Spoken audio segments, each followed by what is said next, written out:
মায়ারূপ মেয়ে, মায়া দান প্রদায়িনী মা দুর্গা, নাশিনী। আবার ভক্তি রূপা মা কাত্যায়নী, মা যোগমায়া। দুটোই আমার মেয়ে, কারণ আমারই অংশের অংশ, রাধারানীর অংশের অংশ, অতএব দুটোই আমার। তাই বলছে তুমি যদি ওই মায়ার সঙ্গ করো তাহলে তুমি আনন্দ পাবা। জীব জগৎকে শিখিয়ে দিল, মায়ার সঙ্গ করলে তুমি রঙ্গমঞ্চে ডুবে তুমি আনন্দ পাবা, সেটা আমি বসে বসে দেখবো। হরি বল, হরি বল। কিন্তু যদি তুমি ভক্তি সঙ্গ করো, যোগ মায়ার সঙ্গ করো, ভক্তি সঙ্গ করো, তাহলে আমি আনন্দ পাবো আর তুমি বসে বসে কাঁদবা। নিতাই গৌর হরি বল, হরি বল। তাই তো বাবা ভক্ত বসে বসে কাঁদে। কেন কাঁদে? আমার গোবিন্দকে আমি কোন রকম সুখ দিতে পারলাম না, আমার জগন্নাথকে কোন রকম সেবা দিতে পারলাম না, কারণ তিনি তো 56 ভোগ ছাড়া গ্রহণ করেন না। তার নিতই নিত তার হাতে জল শুকায় না, কিন্তু আমরা সেবা কিন্তু দিতে পারলাম না। সেই উদ্ধবজিকে বলছেন ব্রজং গচ্ছ, ব্রজে যাও। মানে মনে বাসনা হয়েছে আমার মতন ভক্ত কেউ নাই। যেই উদ্ধবজি বলছে তোমাকে প্রভু, তোমাকে ছাড়া তো আমি এক মুহূর্ত থাকতে পারবো না, তবে তোমার আদেশ অমান্য করতেও পারবো না, কারণ তুমি আমার সব। এই দেহের মধ্যে দেহ মন প্রাণ প্রভু সব তোমার। তাই তুমি যখন আজ্ঞা দিয়েছ, তাই তোমার আজ্ঞা পালনার্থে আমার ব্রজে যেতে যত সময়, হরিবল হরিবল, কিন্তু প্রভু আমার আসতে তার থেকে বিন্দু মাত্র সময় লাগবে না, যেতে যত সময়। তখন ভগবান অন্তর্যামী তো মনে মনে হাসছে, আরে তুমি তো আছো কর্মক্ষেত্রে, একবার যাও ভাবের ক্ষেত্রে, হরিবল হরিবল, ব্রজে যাও, ব্রজে যাও, একবার যাও, আগে যাও তো দেখো, একবার যাও, গেলেই তুমি বুঝতে পারবে তোমার অহংকার চূর্ণ হবে, গোপীরা কিভাবে ভালোবাসে। যখন ব্রজে গিয়েছে মা উদ্ধবজি দেখছে একাক সখী একাক ভাবে ভাবিত কি করছে। কেউ যমুনার জল দেখে, সেই যমুনার কালো জল দেখে কৃষ্ণ কৃষ্ণ ভাবে বিভার হয়ে কদম করছে। নিতাই গৌর হরিবল, হরিবল। কেউ আবার মেঘ পানে চেয়ে হা কৃষ্ণ করছে, আবার কেউ তমাল তলে করজোরে ধরিয়ে কি বলছে, তমাল তলে করজোরে ধরিয়ে বলছে আমার শ্যাম কালো তমাল কালো, আমি তমালে তলে থাকবো ভালো। তাই তমালকে ভালোবাসছে, এই সব দেখছে। কিন্তু মা জানে উদ্ধবজি মহারাজ কৃষ্ণের সেবা করতে করতে তিনি কৃষ্ণের বর্ণ সাক্ষাৎ লাভ করেছিলেন। যদি কৃষ্ণ আর উদ্ধবজি সম্মুখে হেঁটে হেঁটে দুজন পাশাপাশি আসেন, তাহলে কেউ বলতে পারবে না কোনটা ঠাকুরজি কোনটা উদ্ধবজি। একমাত্র পার্থক্য কি জানেন? ভগবানের হাতে মুরলী থাকে আর উদ্ধবজির হাতে নাই। তাহলে সেই পোশাক ভগবান সাজিয়ে দিয়েছে গোপীদের কাছে, যাও ব্রজং গচ্ছ। আর তিনি ব্রজে এসেছেন, ব্রজে এসে দেখছে স্বয়ং আমি কৃষ্ণের ন্যায় দেখতে, তা আমার দিকে কেউ তাকিয়ে কেউ বিলাপ করছে না, কি অথচ যমুনার জলের দিকে তাকিয়ে বলছে কৃষ্ণ কৃষ্ণ। তখন তার নয়ন বাড়ি ধরছে। কি ব্রজগোপীরা দেখছে ভাবে, আর কেউ কেউ ধুলোয় গড়াগড়ি যাচ্ছে হা কৃষ্ণ করে। শুধু তাই নয়, লতা গুল্মগুলো ক্রন্দন করছে আর হেলে হেলে পড়ছে। কি হেলে হেলে পড়ছে কেন? ওই যে ব্রজগোপীরা যাচ্ছে তাদের ধুলি নেওয়ার জন্য হেলে হেলে পড়ছে। নিতাই গৌর হরিবল, হরিবল। এই দেখছে, এই প্রেমের এই ভাবের রাজ্যে এসে ভাব দেখছে। স্বয়ং কৃষ্ণের প্রতিমূর্তির স্বরূপ হয়েও একবার চেয়েও কেউ দেখছে না উদ্ধবজির দিকে। হঠাৎ করে সখীদের চোখে পড়েছে, আমাদের ভক্তির দেবী বিন্দে মহারানী চোখে পড়েছে। ওটা কানা কানা লাগছে বটে, ওটা কানা কানা লাগছে বটে, কিন্তু ও কানা নয়। এই শ্রবণটা, এই কথাটা উদ্ধবজির কর্মে গেল। বলুন তো এবার তার সেই অভিমান, সাক্ষাৎ ভগবান সেবা করেছেন। আর যে গোপীরা, সেখানে কৃষ্ণ নাই, তবুও কৃষ্ণ স্বরূপ তত্ত্ব সে দেখতে পাচ্ছে। কানা কানা লাগছে বটে, কিন্তু সে কানা নয়। কেন কানা নয় জানো? হ্যাঁ, আর এক গোপী বলছে না না না, সে কানা নয়, কানার বসন পড়েছে বটে। খুব মন দিয়ে শুনবেন। মাগো, রাধে রাধে। মাগো, বেলায় বেলায় বেলা চলে গেল মা, এই ভাগবত শ্রবণ করুন। কারণ একটু একটু পরেই বলছি ভাগবতটা কি। তাই তখন উদ্ধবজির মনে যেটা অভিমান ছিল, অভিমানটা শূন্য হলো।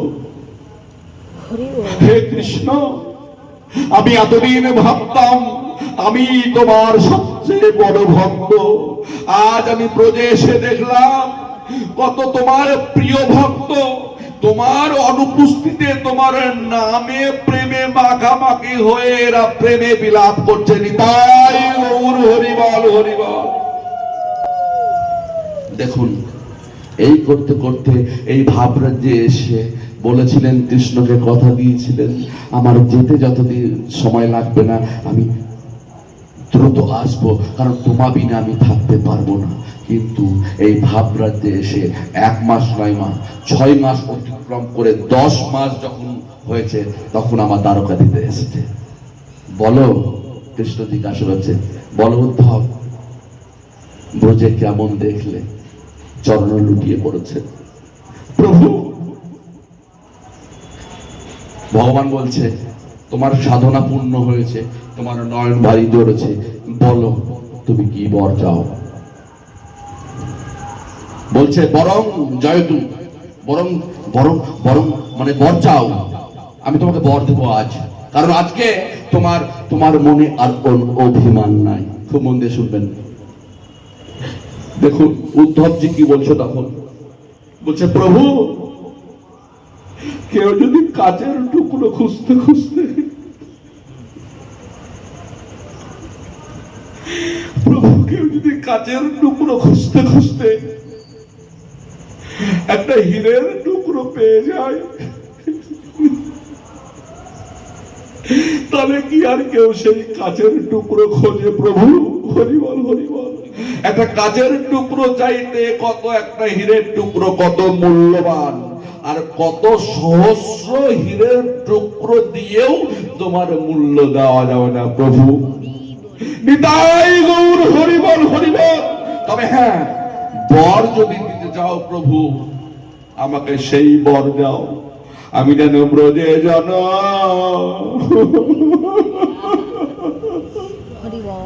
আমি যেন ব্রজে জন নিতে পারি। নিতাই গৌর হরি বল। আমি যেন সদাই রাধা কৃষ্ণ গুণ কীর্তন করতে পারি। প্রভু গো, যদি বর দিতে হয় তবে মনুষ্য রূপেও নয়। আমি মনুষ্য রূপ চাই না, অত ভালো ভাগ্য আমি করি নাই, অত সেবা আমি করি নাই। দেখুন, যে সাক্ষাৎ সেবা করছে, সে বলছে আমার স্বীকৃতি নাই, মনুষ্য জন্ম পাবো। তিনি বলছেন, উদ্ধবজি বলছেন, আমি এমন স্বীকৃতি করি নাই, আমি মনুষ্য জন্ম, আমি সখী অনুগত দেহ পাবো। তাই প্রভু, যদি করতে হয়, একটা লতা পাতারও আমি যোগ্য নই, আমি লতারও পাতারও যোগ্য নই, এমন বৃক্ষেরও যোগ্য নই। আমাকে তুমি গুল্ম কাটা যুক্ত লতা করিও। নিতাই গৌর হরি বল। তাতে কি হবে জানো? প্রভু, তুমি যখন ব্রজধামে এসে, এই গুন্ডিচা প্রাঙ্গণে এসে জগন্নাথ রূপে তুমি যখন লীলা করবে, রাধা কৃষ্ণ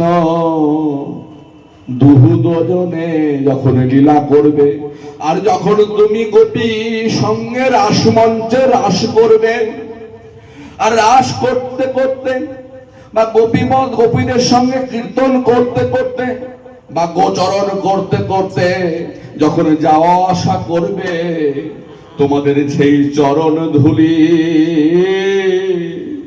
আমার অঙ্গে দিও। সেই চরণের অঙ্গের, সেই চরণের একটি কণাও যদি আমার ব্রজে জন্ম হয়ে একটি সেই গোপীপদ রেণু যদি একটি কণা আমার মস্তকে লাগে, তাহলে আমার ব্রজের জন্ম সার্থক হবে। নিতাই গৌর হরি বল।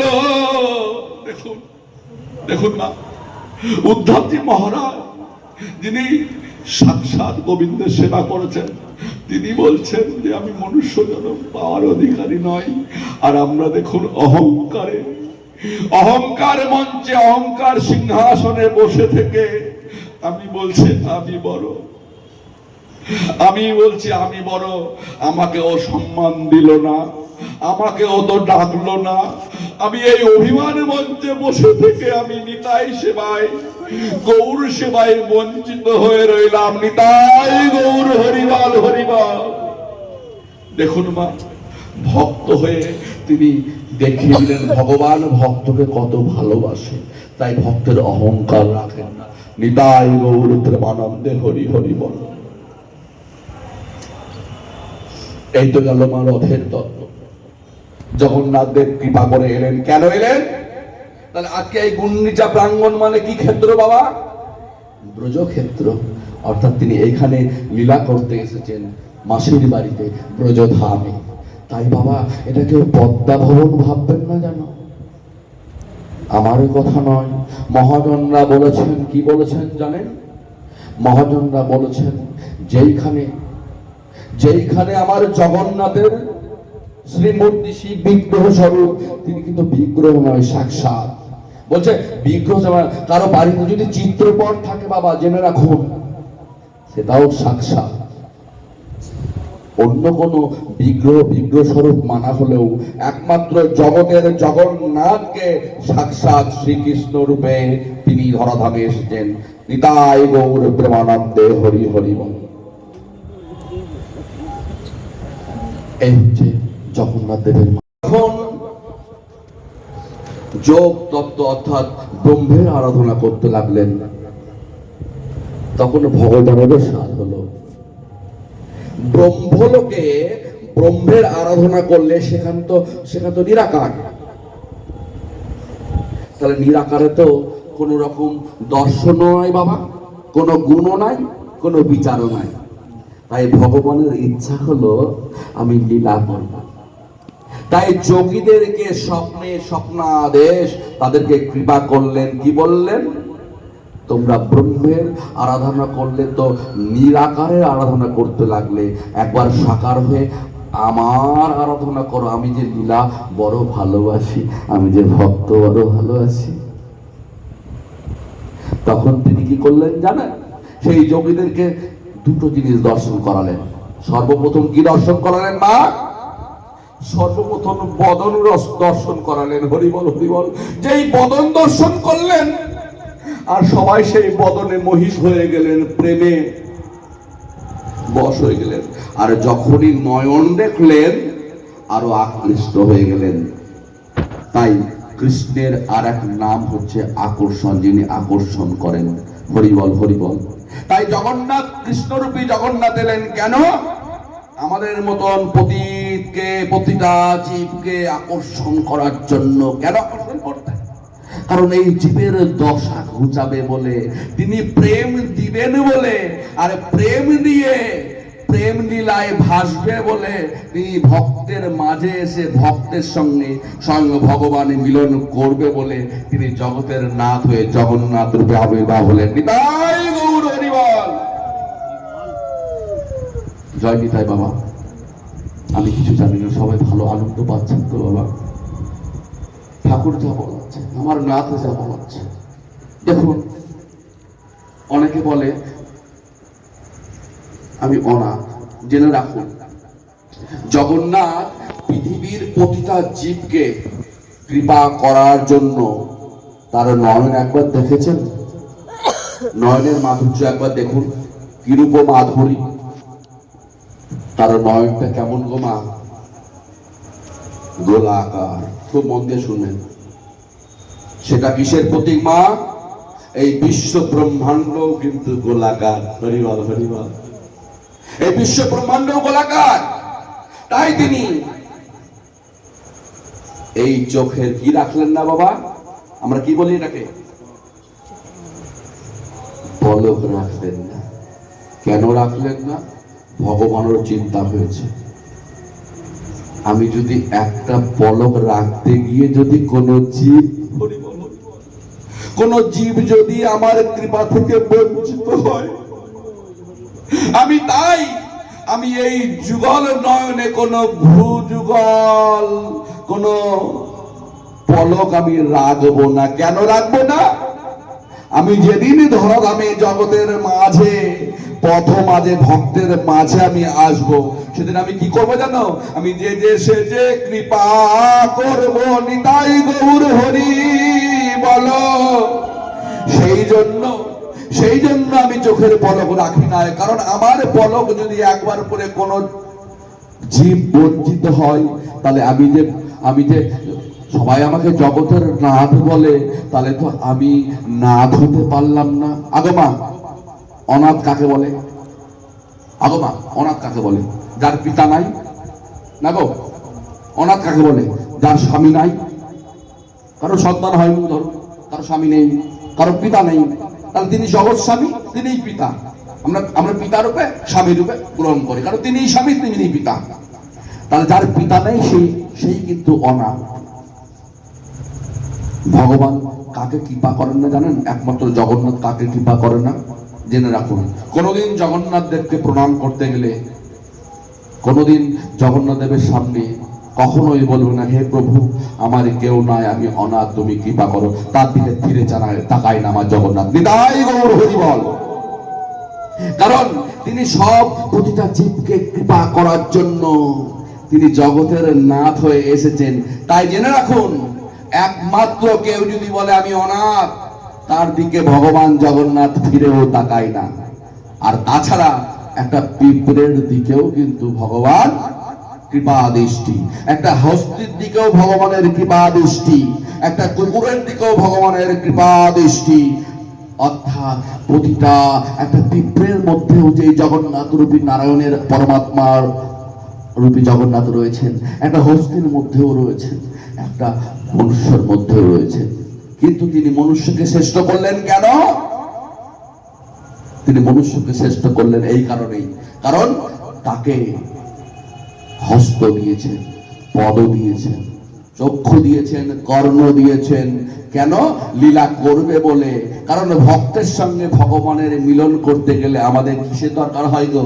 হস্তের দরকার হয়। নিতাই গৌর হরি বল। তাই একে অপরের মিলন ক্ষেত্রের জন্য, লীলা করার জন্য ভগবান কৃপা করে বাক শক্তি দিয়েছেন একমাত্র মনুষ্যকে। নিতাই গৌর হরি বল। দেখুন বাবা, তিন ভাবে সেবা, ভগবানের তিন সেবা।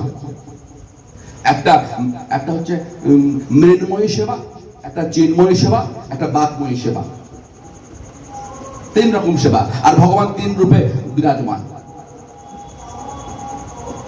চিন্ময়ী, মৃন্ময়ী আর বাকময়ী।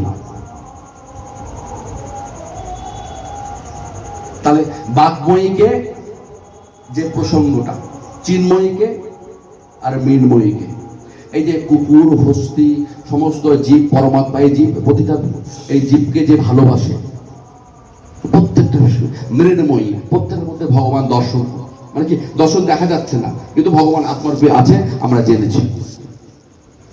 মৃন্ময়ী। আর চিন্ময়ী কি? সাক্ষাৎ দারুগন্ধ বিগ্রহ স্বরূপ, সাক্ষাৎ সেবা করছি। এক ভক্তর সঙ্গে ভগবানের যে সেবা, কথোপকথন, সেটা সাক্ষাৎ বিগ্রহ রূপে সেবা। আর বাকময়ী সেবাকে আগমা বাঙ্গময়ী, যেটা বলছে সংস্কৃততে বাঙ্গময়ী, সেটাই বাংলাতে বলছে, তাই বাক্যময়ী, অর্থাৎ বলা। একমাত্র জেনে রাখুন, বাকময়ী সেবা হচ্ছে শ্রী ভাগবত সেবা। নিতাই গৌর হরিবল হরিবল। ভগবান বললেন, এই ভাগবতের জন্ম কি করে হলো, ভাগবতের আবির্ভাব কি করে হলো? ভগবান শ্রীকৃষ্ণচন্দ্র এই পৃথিবীর ধরাধামে যেদিন আবির্ভাব হলেন, কারণ ভগবানের জন্ম হয় না বাবা, আবির্ভাব। তিনি কিন্তু তার জন্ম মৃত্যুর অধীনে তিনি, কারণ গোলকপতি তিনি এই ধরাধামে কতদিন লীলা করেছেন দাদা ভাই জয়নিতাই সুজন ভাই? ভগবান কতদিন পৃথিবীতে লীলা ক্ষেত্রে লীলা করেছেন, কত বছর জানা আছে বাবা? জয়নিতাই। তো গুরু কৃপায় যেটা জানি, গুরুর কৃপায় যে গুরু জানিয়েছে সেটা বলছি, জেনে রাখুন সবাই। 125 বছর ভগবান ছিলেন। আর ভগবানের সাক্ষাৎ বন্ধু মিত্রকে ছিল বললাম উদ্ধবজি। 125 বছর যখন হয়েছেন ভগবান, তো তিনি সাক্ষাৎ, তিনি সবই জানেন, অন্তর্যামী। তিনি কি করবেন? তিনি এই ইহলোক থেকে, অর্থাৎ এইখান থেকে ধরাধাম থেকে তিনি বৈকুণ্ঠে, তিনি আবার সেই সেবা কুঞ্জে ফিরে যাবেন লীলাক্ষেত্র থেকে। এই যে লীলা করতে এসছেন, হঠাৎ তার প্রিয় সখা শুনতে পেল, কে? উদ্ধবজি। ছুটতে ছুটতে চলে আসছে, প্রভু এ কি শুনলাম আমি? উদ্ধবজি বলছে, প্রভু আমি এ কি শুনলাম, তুমি নাকি লীলাক্ষেত্র ছেড়ে এই ধরাধাম ছেড়ে চলে যাবে? তখন ভগবান মৃদু মৃদু হাসছে, আমি কি ধরি যাব? আমার এই দেহ তত্ত্ব যাবে, কিন্তু জেনে রাখো, দেখুন ভগবান অনাদি আদি গোবিন্দ, তিনি কিন্তু একমাত্র পুরুষ। যার যশ খ্যাতি মানে সবই জানেন, এগুলো আপনারা অত ব্যাখ্যা করতে গেলে অনেক সময় চলে যাবে। কারণ তিনি পুরুষ, তিনি সর্বগুণের অধিকারী, তেজ শক্তি সমস্ত কিছু। ভগবান বললেন, হে উদ্ধব, আমার এই দেহ তত্ত্ব গেলেও জেনে রাখো, আমি এই পৃথিবী ধরাধামে আমার এই সেই তেজ, একটা সূর্য নয়। একটা সূর্যের কি তেজ বাবা? ওই দুপুরে মধ্যাহ্নে দুপুর 12টার সময় সূর্যের দিকে যদি তাকান, কেমন দেখেন গো? জানি তাই একটু ধূপকাঠি জ্বালিয়ে একটা প্রদীপ জ্বালানোর ব্যবস্থা করো, ভালো লাগবে। হ্যাঁ, জয় নিতাই। নিতাই গৌর প্রেমানন্দে হরি হরি বলো। সবাই বলো প্রেম সে, একবার প্রেম সে বলো রাধে রাধে।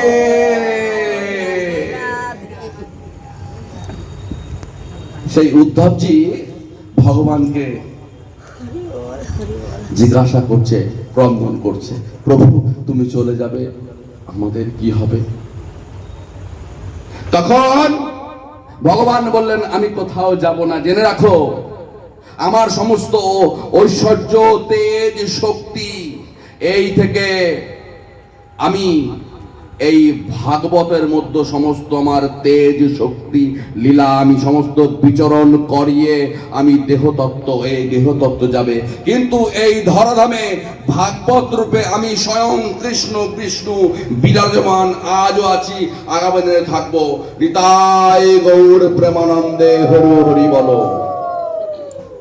যখন এই বার্তা দিলেন উদ্ধবজিকে, দেবতারাও শুনতে পেলেন। খুব মন দিয়ে শুনবেন, উদ্ধবজিকে যখন বার্তা দিলেন দেবতারা শুনতে পেলেন। স্বয়ং মহাদেব তারও বাসনা হয়েছে যে প্রভু আমার কি করে এই লীলাক্ষেত্র থেকে যাবে, আমি দর্শন করব। আচ্ছা মা, কেউ বিদ্যুৎ দর্শন করতে পেরেছেন? বাজ পড়ে না, বিজলি বিদ্যুৎ পড়ে না গো বাবা, মেঘ চারাক করে দিল, ওটা কি হয়?